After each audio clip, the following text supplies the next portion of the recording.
الحمد لله الحمد لله رب العالمين والعاقبة للمتقين ولا عدوان إلا على الظالمين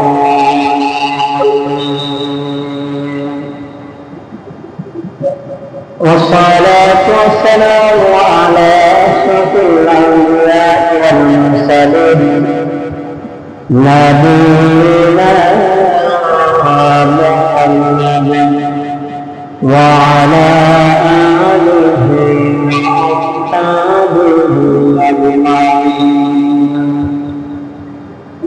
ومن تبعهم بإحسان إلى يوم الدين الذين أرسل إلى الناس كافة بشيرا ونذيرا وداعيا إلى الله بإذنه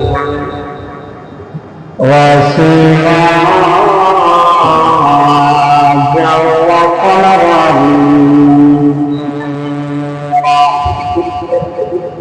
أما بعد فقد قال الله تعالى في كلامه المجيد وفي قرآنه الحميد أعوذ بالله من الشيطان الرجيم بسم الله الرحمن الرحيم قل إن كنتم تحبون الله فاتبعوني يحببكم الله ويغفر لكم ذنوبكم إن الله غفور رحيم. وقال النبي صلى الله عليه وسلم أخلص دينك يكفك العمل القليل. بارك الله لنا ولكم في القرآن العظيم ونفعنا وإياكم بالآيات والذكر الحكيم.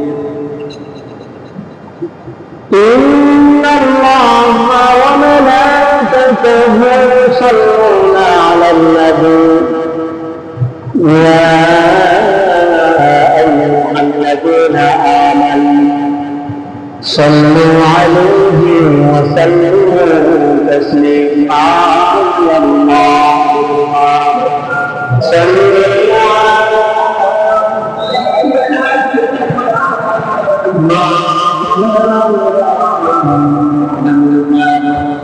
وعلى آله سيدنا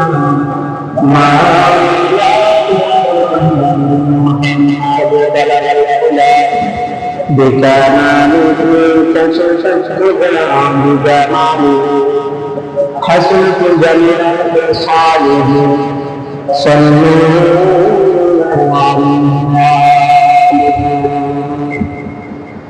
الحمد لله ثم الحمد لله আল্লাহ তাআলার দরবারে লাখ কোটি শুকর যে আল্লাহ রাব্বুল ইজ্জত আপনি আমাকে বিভিন্ন মাসগালা থেকে ব্যস্ততা থেকে পারস করুন। নামাজের আগে মুহূর্তে আল্লাহ সুবহানাহু ওয়া তাআলা আমাদেরকে আল্লাহর ঘর মসজিদের মেহমান হিসেবে কবুল করেছেন। এর পাশাপাশি কোরআন এবং হাদিস থেকে মূল্যবান কয়েকটি আলোচনা করার এবং শোনার তৌফিক দান করেছেন। এই জন্য আমরা সকলে একবার কালিমাতুশ শুকর আদায় করে সকলে গুরু শুরু বলে আলহামদুলিল্লাহ। মুহতারাম হাজিরিন, আলহামদুলিল্লাহ সুবহানাল্লাহ বললে কারিগর শেষ নাই। আল্লাহর নবী সাল্লাল্লাহু আলাইহি ওয়াসাল্লাম তিনি যখন মেরাজের রজনীতে হযরত ইব্রাহিম আলাইহিস সালামের সাথে সাক্ষাৎ করেছিলেন, হযরত ইব্রাহিম আলাইহিস সালাম আপনার আমার নবী সরওয়ারে দু আলম নবী সাল্লাল্লাহু আলাইহি ওয়াসাল্লামকে বললেন, ইয়া মুহাম্মদ আকরি উম্মাতাকা মিন্নি সালাম। হে মুহাম্মদ, আপনি আপনার উম্মতদেরকে আমি ইব্রাহিমের পক্ষ থেকে সালাম পৌঁছে দিবেন। ওয়া আখবিরহুম,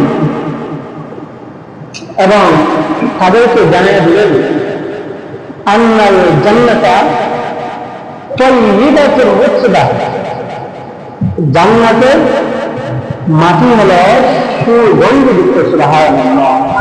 ওয়া আসবাতুল মা, এবং জান্নাতের পানি হলো সুমিষ্ট। ওয়া আন্নাহা কিআনুন, জান্নাত হলো একটা সমতল জমিনের পাকা জায়গার নাম। ওয়া আন্না জিরাতাহা, সেই পাকা জায়গাগুলোকে দৌড় করতে হবে।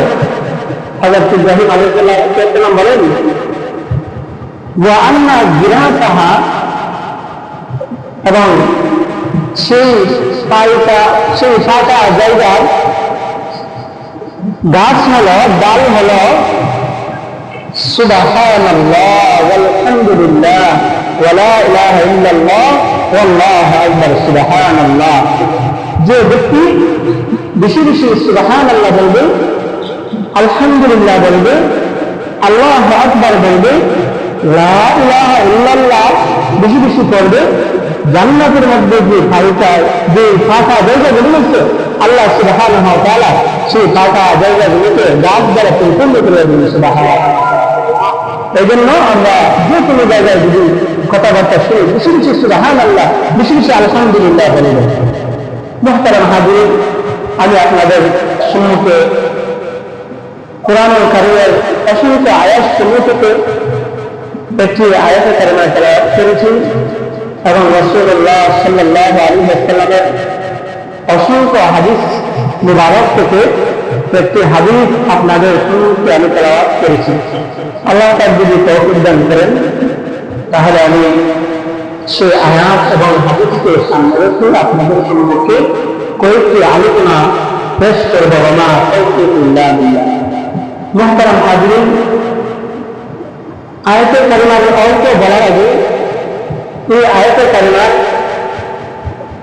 কয়েকটি স্থানে নজরুল রয়েছে, প্রেক্ষাপট রয়েছে। এগুলি যদি আমরা শ্রবণ করি, এগুলি যদি আমরা শুনি, তাহলে আলোচনা বুঝতে এবং কোরআনের পাকের অর্থগুলি বুঝতে অনুধাবন করতে আমাদের অনেক সহজ হবে। মক্কার মুশরিকরা তারা প্রতিমার পূজা করত, মূর্তির সামনে তাদের শিরকে নত করত। তারা একবার কাবা বাইতুল্লাহকে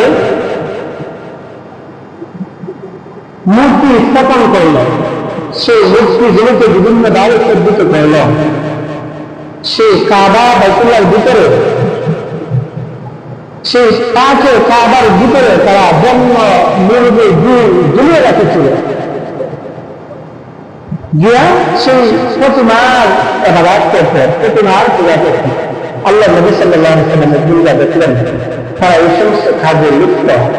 আল্লাহ নবী সাল্লাল্লাহু আলাইহি ওয়াসাল্লাম চুপচাপ দেখলেন যে তারা কি করে। দেখলো যে তারা সেই মূর্তির সামনে তাদের তাদের মাথাকে নত করে, মূর্তির কাছে প্রার্থনা করে আল্লাহ নবী সাল্লাল্লাহু আলাইহি ওয়াসাল্লাম বললেন, ও মুশরিকরা, ও মক্কার কাফেরেরা, ও কুরাইশরা, তোমরা তো ইব্রাহিম এবং ইসমাইল আলাইহিস সালামের তরিকার বিরোধিতা করতেছ। তখন তারা আপনার আমার নবী সাল্লাল্লাহু আলাইহি ওয়াসাল্লামকে জবাব দেন, হে মুহাম্মদ, আমরা তো এই প্রতিমার ইবাদত করি, এই মূর্তিগুলোর ইবাদত করি এই জন্য যে এই মূর্তিগুলি আমাদেরকে আল্লাহ পর্যন্ত পৌঁছে দিবেন, এই জন্য আমরা এগুলো ইবাদত করি, এগুলোর সামনে আমাদের মাথাকে আমরা মনে করি। তখন আল্লাহ সুবহানাহু ওয়া তাআলা কোরআন আয়াত নাযিল করে জানিয়ে দিলেন, قل إن كنتم تحبون الله فاتبعوني يحببكم الله। অতঃ নবী আরবি সাল্লাল্লাহু আলাইহি ওয়াসাল্লাম আপনি তাদেরকে জানিয়ে দেন,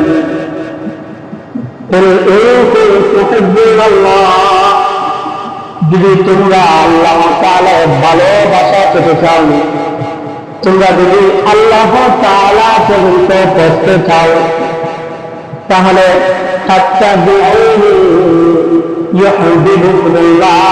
তোমরা আমি নবীর অনুসরণ করো। আমি নবী যেভাবে চলি, আমি নবী যেভাবে চলার জন্য তোমাদেরকে আদেশ করি সেভাবে চলো।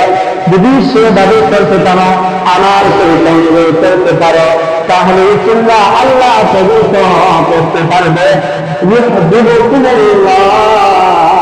আল্লাহ সুবহানাহু ওয়া তাআলা তোমাদেরকে ভালোবাসবে। শুধু ভালোবাসবেন না, এরপরে সে আল্লাহ সুবহানাহু ওয়া তাআলা বলেন, ويغفر لكم ذنوبكم إن الله غفور رحيم। আল্লাহ সুবহানাহু ওয়া তাআলা তোমাদেরকে শুধু ভালোবাসবেন না, ويغفر لكم, আল্লাহ সুবহানাহু ওয়া তাআলা তোমাদের तमाम জীবনের সমস্ত গুনাহকে মাফ করে দেন। সুবহানাল্লাহ, ইন্নাল্লাহা গাফুরুর রহিম। নিশ্চয়ই আল্লাহ সুবহানাহু ওয়া তাআলা হলেন গফুর, রহমান, ক্ষমাশীল, দয়ালু। মুহতারাম হাজিরিন, এখানে লক্ষণীয় বিষয় হলো দুইটা। এক নম্বর হলো ইত্তেবায়ে সুন্নাহ, ইত্তেবায়ে রাসূল। যে কোনো আমল কবুল হওয়ার জন্য শর্ত হলো আল্লাহর দরবারে গ্রহণযোগ্য হওয়ার জন্য শর্ত হলো রাসূলের তরিকা মুআফিক হওয়া। সারা জীবন ধরে যদি ইবাদত করি রাসূলের তরিকার বাইরে, খোদার কসম খেয়ে বলি, তখন আল্লাহ পর্যন্ত পৌঁছা যাবে না।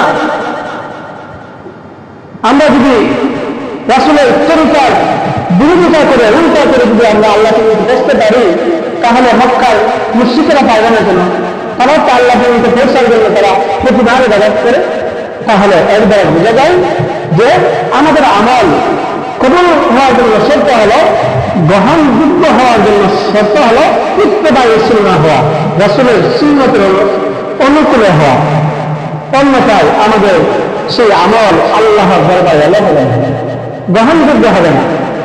আজ আমরা কত ইবাদত, কত আমল রাসূলের তরিকার বাইরে করতেছি, মন গড়া ইবাদত করতেছি, আল্লাহ পর্যন্ত পৌঁছা যাবে না, জান্নাত অর্জন করা যাবে না, রাসূলের তরিকা মুআফিক হতে হবে। মাজারে গিয়ে সিজদা করা, এটা কি রাসূলের তরিকা? না, রাসূলের তরিকার খেলাফ, রাসূলের তরিকার খেলাফ। এটা না মানতে চাইলেও মানতেই হবে। মাজার সিজদা দেওয়ার জায়গা নয়। হ্যাঁ, আল্লাহ ওলিরা সত্য, নবী আজমাইনগণ সত্য, সাহাবা আজমাইনগণ সত্য, ওলি আউলিয়া ব্যবস্থিত সত্য। এত স্বীকার করতে হবে, এত মানতে হবে। তবে মাদার সেজদার জায়গা নয়, মাদার চাওয়ার জায়গা নয়। আপনার যদি মাদারে যাওয়ার মনে চায় তাহলে মাদারে যাইবেন জিয়ারতে নিয়তে, সূরা ফাতিহা পড়বেন, 3 বার সূরা ইখলাস করবেন, পূজা আল্লাহর কাছে দোয়া করবেন। মাদারে দিকে ফিরে না, পশ্চিম দিকে রুকু হয়ে দোয়া করা এটা উত্তম। দোয়া করবেন, আল্লাহ মাওলাই করিম, আমি গুনাহগার, আমি নালায়েক, আমি গুনাহগার হতে পারি, আমি নালায়েক হতে পারি, আপনার এই পেয়ারা বান্দার উসিলায় আমার মুনাফিক করতে পারেন। কথা করা যাবে, মাজার জিয়ারত করা যাবে। আর আল্লাহ কত দেন? মাজার জিয়ারত করি, জিয়ারতের চেয়ে সেজদা কারোর সংখ্যা বেশি, গিয়া মাজার গিয়ে সেজদা করে শিরক সবচেয়ে বড় গুনাহ।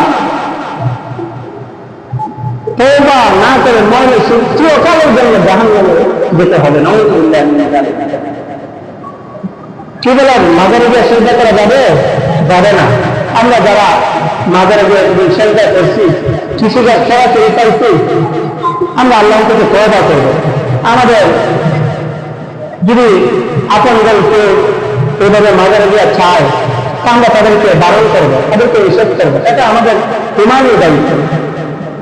তাহলে আমাদের আমল কবুল হওয়ার জন্য শর্ত হলো ইত্তেবায়ের সুন্নাহ হওয়া, রাসূলের সুন্নতের অনুকূলে হওয়া, অন্যথায় আমাদের আমল গ্রহণযোগ্য হবে।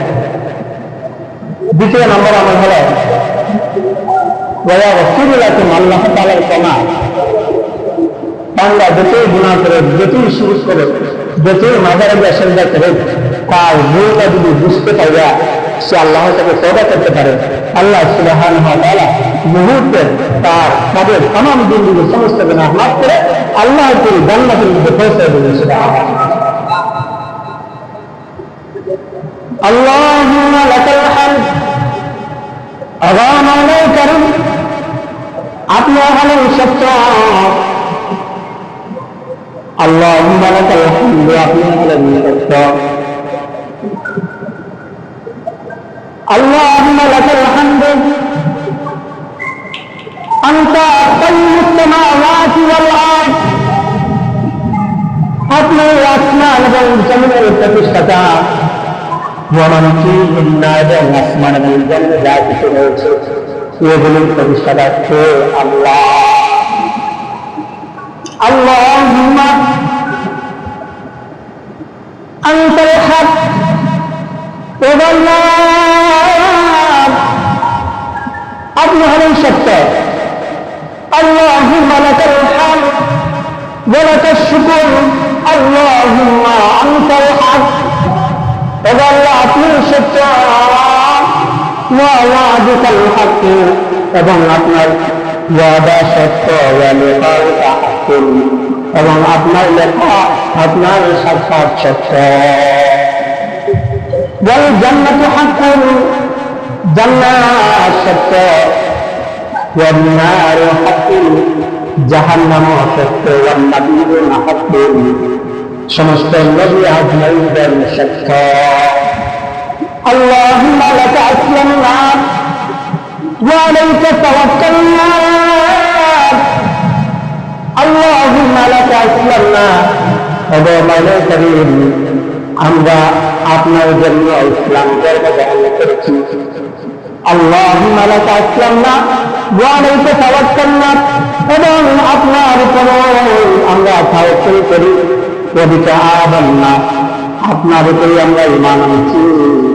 ফাগফিরলি মা কদ্দামতু ওয়া মা আখখারতু, মাওলাই কারীম আমরা শুরু থেকে নিয়ে শেষ পর্যন্ত যে সমস্ত গুনাহ করেছি, আমাদের গুনাহগুলো আপনি ক্ষমা করে দেন।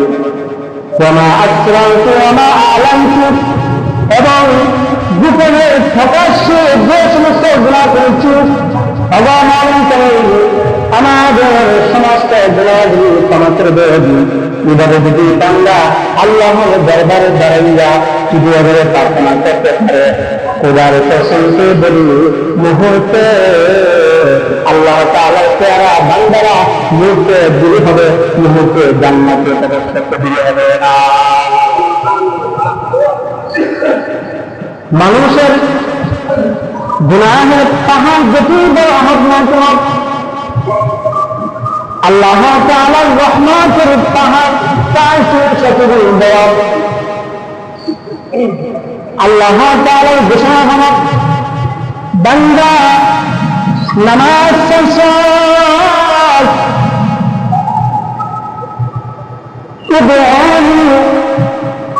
নামাজ পড়তে বসে আমাকে দাও, আজকে আমি আল্লাহ তবে এটাকে সারা দিব। রমজান মাসের রোজার অংশ, আমি আল্লাহকে ডাকো, আজকে আমি আল্লাহ সুবহানাহু ওয়া তাআলা তোমাদের এটাকে সারা দিব। মাজারে গিয়ে সেজদা করছে, মাজারে গিয়ে প্রার্থনা করছে। আল্লাহ তাআলা ঘোষণা হলো, বান্দা বল বুঝো, বল বুঝা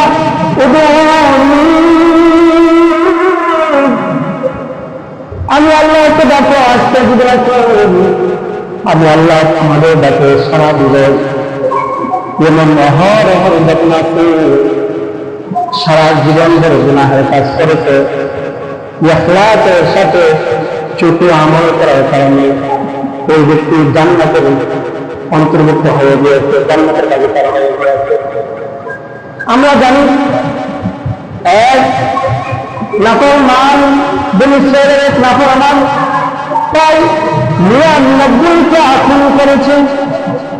কতটা খুন করেছে? ৯৯টা। শেষ পর্যন্ত একটা হুজুরকে হত্যা করে ওই নাফরমান সেই হত্যা করে আর বুলবুলটা আল্লাহর কাছে ক্ষমা চাইতে তওবা করছে। আল্লাহ সুবহানাহু ওয়া তাআলা তাকে জান্নাতের বাগিচার বানিয়ে দিয়েছে। বনী ইসরাঈলের একজন যুবক, সে অনেক পাপাচার করেছে, মানুষের সাথে অনেক গুনাহ অত্যাচার করেছে। এমন কোন গুনাহ নাই, এমন কোন পাপ নাই তার দ্বারা করা হইলে শেষ পর্যন্ত গ্রামের মানুষ ঐক্যবদ্ধ হয়ে ওই নাফরমানকে এলাকা থেকে বের করে দিয়েছে। ওই নাফরমান নৈরাশ হয়ে সকলের সাথে তো মোকাবেলা করা যাবে না, নৈরাশ হয়ে ওই নাফরমান জঙ্গলে চলে গেছে। জঙ্গলে খাওয়া দাওয়া করার মতো কোনো ব্যবস্থা নাই, কোনো মানুষ নাই, সারা শব্দ নাই। ওই নাফরমান না খাইতে খাইতে অসুস্থ হয়ে গিয়েছে, এমনকি মুমূর্ষ অবস্থায় পরিণত হয়ে গেছে। সে ভাবছে যে নিশ্চিত মুক্ত হয়ে যাবে, মৃত্যুর যন্ত্রণা ডাইনে তাকায় মানুষ নাই, বামে তাকায় মানুষ নাই, সামনে তাকায় মানুষ নাই, পিছনে তাকায় মানুষ নাই। শেষ পর্যন্ত মৃত্যুর আগে নৈরাশ হওয়া মনের কারণে জায়গায় দুইটা হাত তুলা আল্লাহর কাছে তওবা করতেছে, গো মাওলা করেন, যা করছি অন্যায় করেছি, অনেক পাপাচার করেছি, অনেক গুনাহের কাজ করেছি, মানুষের সাথে অনেক খারাপ ব্যবহার করেছি, অনেক যুবক সাথে করেছি। এবারে ডানে ডানে সামনে পিছনে আপনার ছাড়া আমার আর কেউ নাই। এবার আল্লাহ আপনাদের তওবা করতেছি, আপনি আমার জিন্দেগীর সমস্ত গুনাহ আল্লাহ মাফ করিয়া দেন। এবং এভাবে তওবা করতেছে, তবে মনে করেন আমি যদি জানতাম আপনি আমাকে আযাব দিলেন, আপনার রাজত্ব বৃদ্ধি পাবে, আমাকে মাফ করে দিলে আপনার রাজত্ব কমে যাবে। এটা যদি আমি ভাবতাম তাহলে কখনো আপনার কাছে আমি ফেরত করতাম না। ওগো মাওলা করেন, আমি গুনাহগারকে আপনি শাস্তি দিলে আমি গুনাহগারকে আপনি শাস্তি দিলেন, আপনার রাজত্ব বাড়বে না, আপনার রাজত্ব কমবে না, এবং মাফ করবেন। আল্লাহ সুবহানাহু ওয়া তাআলা মুহূর্তে তার তামাম জিন্দেগি সমস্ত গুনাহটা মাফ করে দিলেন। মুসা পয়গম্বরের কাছে পবিত্র করলেন, ওগো মুসা, তমুক জঙ্গলে আমার একজন পেয়ারা বান্দা মারা গিয়েছে, খাফন দাফন করার মতো লোক সেই জঙ্গলে নাই, যাও তুমি গিয়া তার খাফন দাফনের ব্যবস্থা এবং তুমি তোমার কম বইতে জানিয়ে দাও যে ব্যক্তি আমার এই বান্দার জানাজাতে অংশগ্রহণ করবে, আল্লাহ সুবহানাহু ওয়া তাআলা প্রত্যেককে ক্ষমা করে দেবে। সুবহানাল্লাহ। তো মুসা আলাইহিস সালাতু মদত হয়ে গেলেন, বালিতে জানাজার নামাজ পড়ে যদি সহজে যদি আমরা মাপ পেলাই, আমার করোনারা যদি সহজে মাপ পেলাই, যেতে যেতে বালাই বিষয়, তো তিনি খুশিতে আত্মহারা হয়ে তিনি ঘোষণা শুরু করলেন যে অনেক দিন গেলে আল্লাহ তাআলা অনেক পেয়ারা বান্দা মারা গেছে, যারা সেই জানাজাতে অংশগ্রহণ করবে, আল্লাহ সুবহানাহু ওয়া তাআলা তাদেরকে মাফ করে দিবেন। সকলে খুশিতে আত্মহারা হয়ে জানাজা করার জন্য গেলেন। মুসা আলাইহিস সালাম কাফন দাফনের ব্যবস্থা করলেন। তো মহল্লার মানুষ গিয়ে দেখলো, আর কি ব্যাপার, এটা তো আমাদের গ্রামের আমাদের মহল্লার সেই পাবিষ্ঠ লোক, সেটা নাফরমান, তার দ্বারা তো এমন কোন গুনাহ হয় নাই, এমন কোন গুনাহ বাকি নাই যে সে করে নাই, কার জানাজা আমরা পড়বো আর কার জানাজা পড়লে আমরা মাফ করে দেবো। তিনি ওনারা হযরত মুসা আলাইহিস সালামের কাছে এই বিষয়ে অভিযোগ শুরু করে দিলেন। তো মুসা আলাইহিস সালাম তিনি অবাক হয়ে গেলেন, কি ব্যাপার, পাবিষ্ঠ লোকের জানাজা পড়লে আল্লাহ নাকি ক্ষমা করে দিলে, আল্লাহর কাছে প্রয়াস করেন। অগমানে কারণ আপনি আমাকে কি ঘোষণা করলেন, আর তোমরা আমাকে কি বলেন? আল্লাহ সুবহানাহু ওয়া তাআলা বললেন, হ্যাঁ মুসা পয়গম্বর, তোমরা যা বলেছে এটা সত্য, আর আমি আল্লাহ তোমাকে যা বলছি সেটাও সত্য। শুনে ওই পাবিষ্ঠ লোক জঙ্গলে গিয়া আমি আল্লাহর কাছে এমন ভাবে প্রার্থনা করছে, আমি আল্লাহ সুবহানাহু ওয়া তাআলার রহমতের দরিয়ার মধ্যে জড়িয়ে আমি আল্লাহ সুবহানাহু ওয়া তাআলা মাফ করে দিয়েছি। সুবহানাল্লাহ। হ্যাঁ মুসা পয়গম্বর, সেটা শিরক, নিজের জন্য ক্ষমা প্রার্থনা করছে। এই পাবিষ্ঠ লোক যদি সারা পৃথিবীর জন্য ক্ষমা প্রার্থনা করতো, আমি আল্লাহ সুবহানাহু ওয়া তাআলা সারা পৃথিবীর মানুষদেরকে ক্ষমা করে দিতাম। তাহলে আল্লাহ সুবহানাহু ওয়া তাআলা বান্দাদেরকে ক্ষমা করে দিবেন। যতই পাপের কাজ করুক না কেন, যদি সেই গুনাহের উপর, সেই পাপের উপরে অনুতপ্ত হইয়া যদি আল্লাহর কাছে প্রার্থনা করতে পারে, আল্লাহ তাআলা মাফ করে দিবেন। আল্লাহ হলেন রহমতের সাগর, মায়ার সাগর। বনী ইসরাঈলের যুবক, হাদিস শরীফের মধ্যে এসেছে, একজন যুবক তার পানি পিপাসা লাগছে, প্রচন্ড পরিমাণ পানি পিপাসা। সে কূপের মধ্যে নামলো, নাইলা দুই হাত দ্বারা পানি করে বের হয়ে আসলো। চাইছে বসে একটা পুকুর, পানি পিপাসায় তৃষ্ণার্ত হয়ে সে মাটি খুঁজতেছে, মরে যাওয়ার উপক্রম হলো পুকুরটা। এই বনী ইসরাঈলের যুবকের মায়া আসলো, সে আবার কূপের মধ্যে নামল। নাইমা তার হাতের মধ্যে একটা পাত্র ছিল, সেই পাত্র দ্বারা পানি উঠাইল, পানি উঠাইয়া তার কূপ থেকে উঠতে হবে, কূপ থেকে উঠতে হলে দুই হাতের প্রয়োজন হয়। তো পানি কিভাবে তুলবে? সে তার মুখ দ্বারা কানের দ্বারা ধরলো, সে পানি কাছে হাত দ্বারা থেকে উঠলো, কুকুরটাকে পানি পান খাওয়ালো, আল্লাহ তাআলা পছন্দ হলো, ওই ব্যক্তিরা জান্নাতের মুক্ত হয়ে গেল। এক বেশ্যা নারী, আমরা সকলে জানি এক বেশ্যা নারী সারা জীবন ভর ব্যভিচার করছে। সে একবার দেখলে একটা কুকুর তৃষ্ণার্ত হইয়া তো বিস্কুটা থেকে শুরু করে দিল।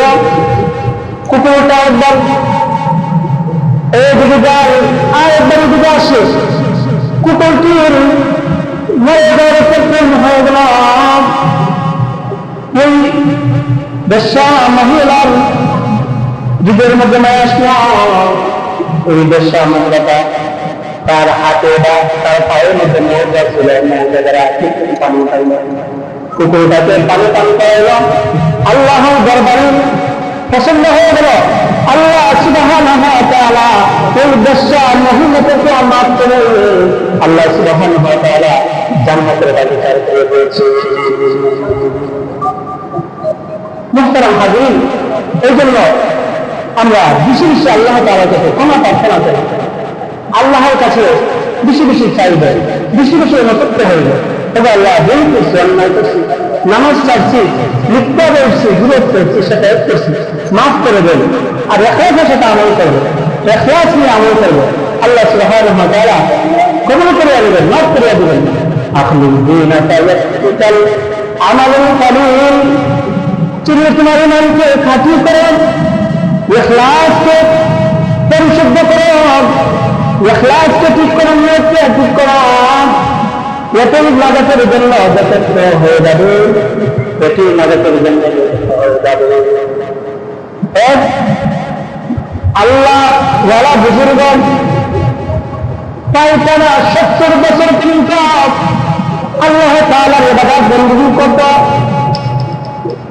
7টা একদিন সে তার খানকা থেকে বের হতো, 4 দিন বের হয়ে ব্যভিচার মধ্যে লিপ্ত হয়ে গেল। শয়তানের ধোঁকা দিয়ে দিল, অনেক দিন ব্যভিচার করতে হয়ে গেল। 1 সপ্তাহ পরে এই আল্লাহ বুজুর্গ তিনি অত্যন্ত অনুতপ্ত হলেন, আমি কি করলাম, 70 বছর ইবাদত করলাম আর 7 দিন ব্যভিচার করে ফেললাম। সে তার ভুল বুঝতে পারল, সে তার ভুল বুঝে আল্লাহর কাছে প্রার্থনা করল, বেশি বেশি শ্রদ্ধা করল। একদিন ওই আল্লাহ বুজুর্গ একটা দোকানের মধ্যে গেল, দোকানে মাই গিয়ে দেখলো কয়েকজন লোক রুটি নিয়ে বন্ধ করতেছেন। এই আল্লাহ বুজুর্গ সে ইখলাসের সাথে সেই দরজা মিটমাট করার জন্য সে সার্বজনীতা দিয়ে দিল। ওই ব্যক্তি ইন্তেকাল হয়ে গেল। ইন্তেকালের পর আল্লাহ সুবহানাহু ওয়া তাআলা ওই ব্যক্তির টানা 70 বছর যে আল্লাহ তাআলার ইবাদত করছেন, ওই ইবাদতগুলি একটা পাল্লায় রাখলাম। আর 7 দিন যে ব্যভিচার করলো, ওই 7 দিনের ব্যভিচারের পাল্লা মধ্যে রাখলো। ওই 7 দিনের ব্যভিচারের পাল্লাটা বাড়ি হয়ে গেল, জাহান্নামের ফায়সালা হয়ে গেল। কোনটা জাহান্নামী 70 বছর বছর ইবাদত করছে, মাত্র 7 দিন গুনাহ করছে, সেই গুনাহের পাল্লা বাড়ি হয়ে গেল। আল্লাহ সুবহানাহু ওয়া তাআলা তিনি তো হলেন রাহমান রাহিম, তিনি তো হলেন নাজির, তিনি তো হলেন কাদির, তিনি তো হলেন আদল, তিনি সব কিছু দেখেন, সব কিছু জানেন। যখন ওই ব্যক্তির জাহান্নামের ফায়সালা হয়ে গেল, আল্লাহ সুবহানাহু ওয়া তাআলা ওই যে একটা রুটি দিয়েছিল দোকানে, সেই রুটিটা তার আমল নামার মধ্যে দিয়ে দিল, তার আমল নামার আল্লাহ বাড়ি হয়ে গেল। সুবহানাল্লাহ, 70 বছরে ইবাদত কিন্তু বাড়ি হয় নাই, ইখলাসের সাথে একটা রুটি দিয়েছে, সেই আমলটাই বেশি বাড়ি হয়ে গেছে। এই জন্য আমরা ইখলাসের সাথে বেশি বেশি আল্লাহ তাআলা ইবাদত করব। আল্লাহ সুবহানাহু ওয়া তাআলা আমাদের সকলকে ইখলাসের সাথে বেশি বেশি ইবাদত করার তৌফিক দান করুন। ওয়া আখিরু দাওয়ানা আলহামদুলিল্লাহি রাব্বিল আলামিন। যাদের কাবলা গুনাহ বাকি আছে, আল্লাহ মেহেরবানি করে আদায় করে দেন।